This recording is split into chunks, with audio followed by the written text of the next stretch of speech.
Alrighty, so I'm going to start right now. Shit.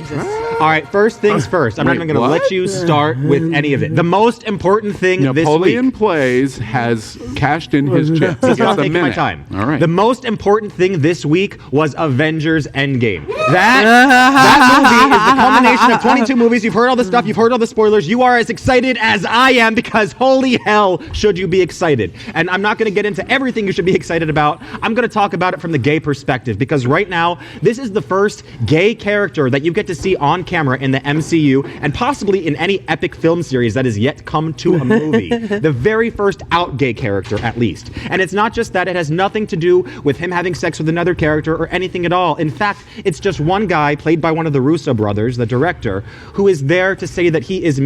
You all know about the snap that happened in Infinity War. He's talking about missing his husband from the snap. And if you don't know, then you're not following the news of important things. What show are we on? We're on Avengers Endgame. Okay, I'll recap very quickly. Gay character in the MCU for the first time ever. Legendary. And in case you're bored for some other thing, there's a moment for women's rights. I'm going to try not to spoil any of it, but it's literally just gay on the MCU. I have never been so happy to hear the end bell in my entire life. I hope you I'll have what she's having. I hope the bitch was talking fast like Speedy Gonzalez. It's only a minute. I have my no God. idea what was just said. I hope you last as long in wants bed to throw as you another do in your one in breath. here to rebut whatever was I don't need just to said. rebut that shit. Wait. great Let's all moment, too. pick up our drinks and just read. For a moment. There's this little thing called the Avengers. We get it. Thank you. All right. Let's move into headlines. Big news today, of course, the Attorney General testified to the Senate. Now, to all of the hosts, breaking news at this hour, in the last hour, the Attorney General Barr said, who is supposed to testify tomorrow at the House Judiciary Committee, has said after his experience today at the Senate Judiciary Committee, I'm not going. He can't take it. He can't take it. He's picking up his toys and going home. First off, let us show you a little bit about what happened today at the Senate Judiciary Committee. Watch this. Community. Cooperating to instruct a former aide to tell the Attorney General to unrecuse himself, shut down the investigation, and declare the president did nothing wrong. I don't think, well, obviously, since I didn't find it was obstruction, I felt that the evidence could not support an obstruction. I'm asking if that's fully cooperating. I'm not asking whether that's obstruction. Is that fully cooperating? Yeah, he fully cooperated. So by instructing a former aide to tell the Attorney General to unrecuse himself, shut down the investigation, and declare the president did nothing wrong, that's fully cooperating. Where is that in the report? That is on Volume 2, page 5. On June 19, 2017, the President dictated a message for Lewandowski to deliver to Sessions. The message said the Sessions should publicly announce that notwithstanding his recusal from the Russian investigation, the investigation is very unfair to the President. The President did nothing wrong. Right. Okay, so cooperating. Well, firstly, asking Sessions to unrecuse himself, we do not think is obstruction. And to declare the president did nothing wrong. I'm not asking you if it's obstruction. He's cooperating. Well, I don't know if that declares the president did nothing wrong, although the president, in terms of collusion, did nothing wrong. Isn't that correct? Well, collusion is not a crime. It's the obstructing. But is that fully cooperating to say that? Well,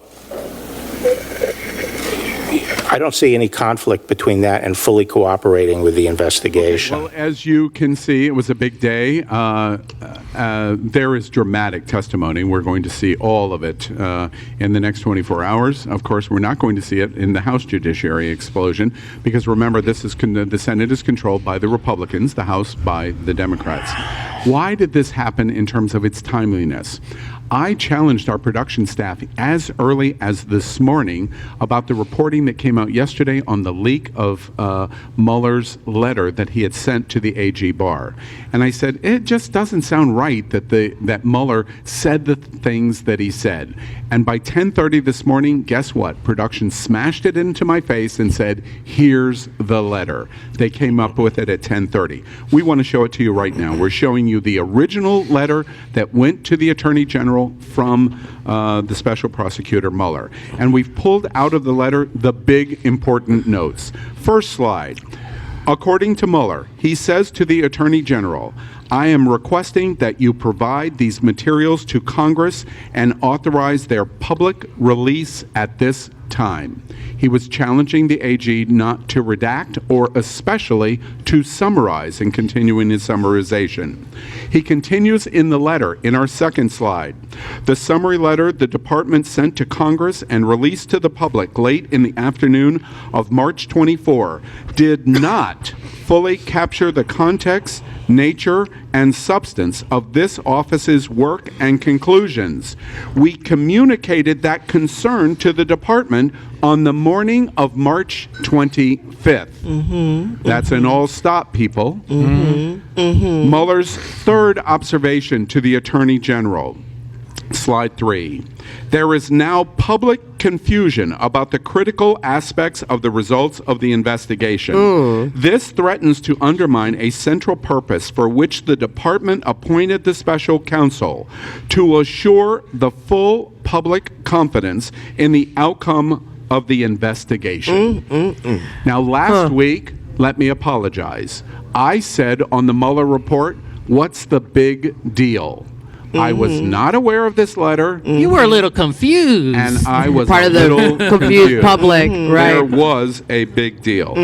What do y'all think about what's happened today with the AG and what Mueller said to the AG? I was a very good Catholic school boy, and I worked on reports forever, and I was honor society, whatever, but I was always very good. Imagine you working on something for 2.5 years, Right.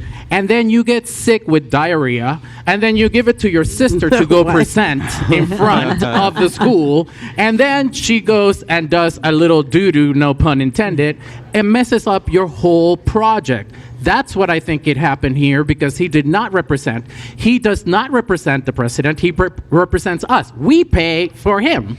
So this is all a fiasco. Barr is a longtime member of the Virginia State Bar, and he intentionally lied. And under the Rule 4.1, that is a violation and grounds for disbarment. How do you say it? Disbarment. Disbarment. Okay. And disembowelment, too. We can do that. Exactly. What I just don't understand that preposterous. It's just crazy that he's able to do this. I think that going back to Trump, I think that this is yet another example of obstruction of justice on Trump's part, because he picked this lackey, okay, knowing full and good damn well that Barr was incompetent and would be basically a defender for him. And so this was his pick in the beginning was an attempt at obstruction of justice, and this is what we see the result of. This is just par for the course when it comes to Trump's administration, and Trump's lackeys. Listen, this is an administration filled with people with agendas, okay? The agenda is to divide us. They are succeeding at that because they're confusing the entire public. We have to be smarter than this. Well, big news today in the news of the Attorney General Barr testifying. The Mueller letter is very significant. And the one final observation that I make, and I retract my observations last week to all of you. I really wish Joe was here tonight for me to be able to have this conversation with him. He told Congress that there was no issue of communication when that Mueller letter existed, and he lied in Congress and said, Bye, Barr, no, there was bye. no issue. It's a big deal, and we're going to see this as a big deal. Let's continue in headlines. Another big headline this week happened with an immediate number one front-runner in politics on the Democratic side, and that is Joe Biden's announcement for running for president. And the battle that took place between the old guy and the even older guy. First off, watch this video announcement on Joe Biden. It was there on August of 2017 we saw Klansmen and white supremacists and neo-Nazis come out in the open. Their crazed faces, illuminated by torches, veins bulging and bearing the fangs of racism. And a brave young woman lost her life. And that's when we heard the words of the President of the United States that stunned the world and shocked the conscience of this nation. He said there were, quote, some very fine people on both sides. Very fine people on both sides? I wrote at the time that we're in the battle for the soul of this nation. Oh, that's even more true today. We are in the battle for the soul of this nation. We can't forget what happened in Charlottesville. Even more important, we have to remember who we are. This is America. Well, as you can see, it was big news this week that Joe Biden announces he is now the #1 frontrunner in every poll going on in America. Familiar face, his former vice president with President Obama as Vice President Biden. What do y'all think in terms of the news this week of his announcement? Well, I think that once again, Trump is, he's wounded. He's wounded by the fact that Biden is a threat, and his own advisors, I don't know if you guys knew this, but his own advisors have asked him not to go after Biden. They've asked him not to go after Biden because they look at Biden as probably the biggest threat, and by doing so, it actually helps to boost Biden and get Biden closer to the general election, which they do not want him to go up against Biden. So you're saying he has a different tactic than he's had for every other person he's gone up against, and he's actually going to just keep hands off and be a human? Oh no, but clearly he has not listened. He has not listened to his advisors. His advisors are telling him that they, are asking him not to engage with Joe Biden this way. But of course, Trump is not listening, and the fact that Trump has sent off how many tweets? 160 or something like that. This morning, just last night. Yeah, since last night, proves that he's wounded, and Trump's misery is my delight. That's funny. I asked production to put up the tweet slide that we have on Donald Trump about Joe Biden, about Sleepy Joe. I thought this was incredibly personal. This tweet was incredibly personal. And it's interesting to me, one of the things with Biden is all of the firefighters coming out for Joe Biden. It apparently has created a spur in the saddle. Yes. Today alone, before 6:30 a.m., I believe the president had tweeted from midnight to 6:30 a.m. more than 160 times today. I believe that's the reporting I hear. It's quite interesting. Close to home here at It's Happening Out, our online host, Chris Warner, he has bet me today, and we go on record today on the bet. He has bet me that if Bernie or Trump is elected the president, Chris wins a bet with me. If anyone else wins for president other than Bernie Sanders or Donald Trump, I win the bet. I, of course, quickly took that bet because Donald Trump probably is not going to win, although he could.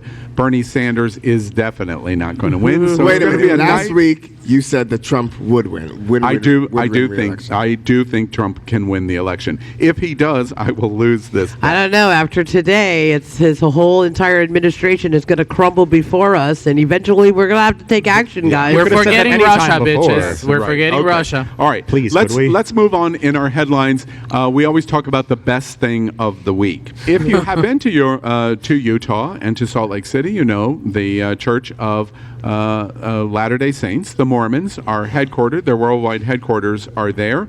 And BYU, Brigham Young, the founder of the Mormon Church, a very, very good school. They had their commencement this week.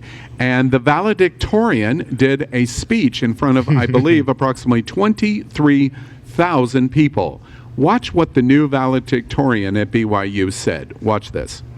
Congratulations to my siblings of color, my LGBTQ friends. That's right. To students who are walking with mental illness, to all those who constantly have stood in the face of adversity to make our campus better for future generations. You are seen, you are loved, and today you are here to celebrate. I recall countless times here at the Y where I have battled and fought in prayer with my Maker.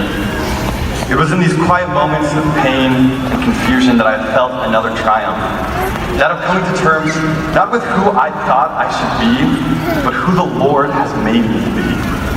As such, I stand before my family, friends, and graduating class today to say that I am proud to be a gay son of God.